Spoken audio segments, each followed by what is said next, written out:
In a small town of Aberdeen, New South Wales, a crime that was so horrifying shocked all of Australia. On March 1st, 2000, police walked into a quiet suburban home and found a crime scene straight out of a nightmare. What they discovered made headlines around the world. Born in 1955 in Tenterfield, New South Wales, Katherine Knight had a rough start. Her father was a violent alcoholic who sexually abused her mother up to 10 times a day, according to family accounts. Katherine was exposed to violence early, and it never left her. She worked at a slaughterhouse as a meat packer, and later she became a skilled butcher, earning her own set of razor-sharp knives. She even hung them above her bed to always have them handy. That detail alone foreshadows the nightmare that was to come. By the time she met John Price in 1993, who was known by his friends as Pricey, Katherine already had a history of violent outbursts and abusive relationships.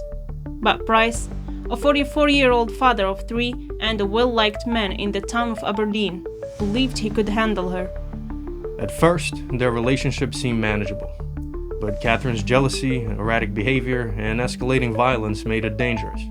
In February of 2000, she stabbed him during a fight, and afterwards Price finally had filed a restraining order against her.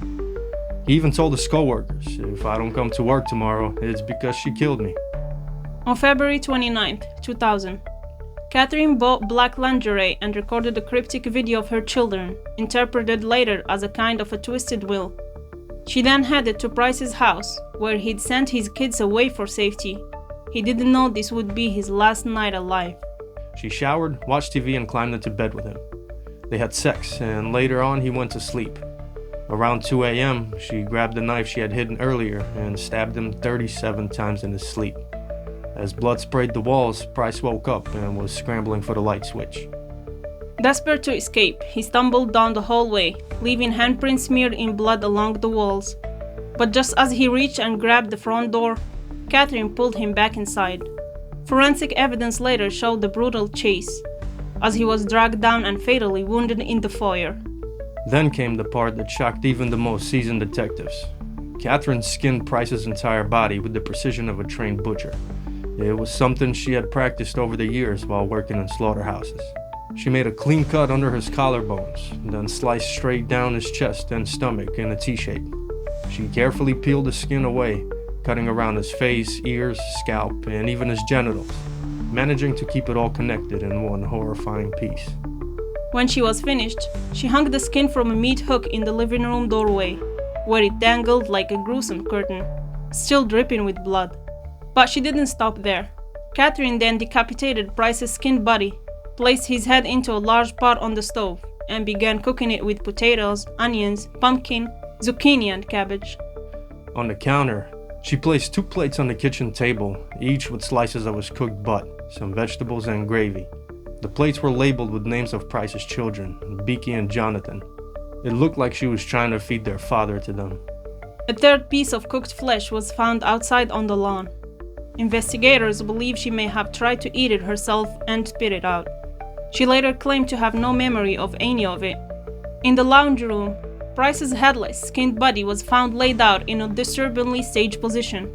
His legs were crossed at the ankles, and his left arm was draped over an empty bottle of soda. The raw, exposed muscles and deep stab wounds made the scene look like something from a horror movie. There was a bloodstained note near a broken photo frame accusing Price of crimes against her children, but these claims were totally false. She had written it in barely legible handwriting, filled with spelling errors and soaked in blood. It was her last attempt to put the blame on him. Police arrived the next morning after a co-worker noticed Price hadn't shown up for his shift. They entered through the back and were hit with the stench of cooked flesh. The sight inside made officers gag, from the skin hanging in the doorway to the pot on the stove, and Price's remains on the floor. Knight was found unconscious in bed. She was surrounded by empty pill packs, seeming like she was attempting to overdose. She was taken to the hospital and later claimed she didn't remember anything after having sex with Price. She was declared sane and fit for trial. In October 2001, Katherine Knight became the first woman in Australia to be sentenced to life in prison without the possibility of parole. The judge said her crime was appalling and almost beyond belief. Today, Katherine Knight sits in Silverwater Women's Correctional Centre in Sydney. Her name has become synonymous with evil in Australia. During psychiatric evaluations, she showed no remorse, none at all. In fact, she still claims she can't remember any of it. And that's the scariest part, because if she's telling the truth, then the human being is capable of doing all of this without even knowing.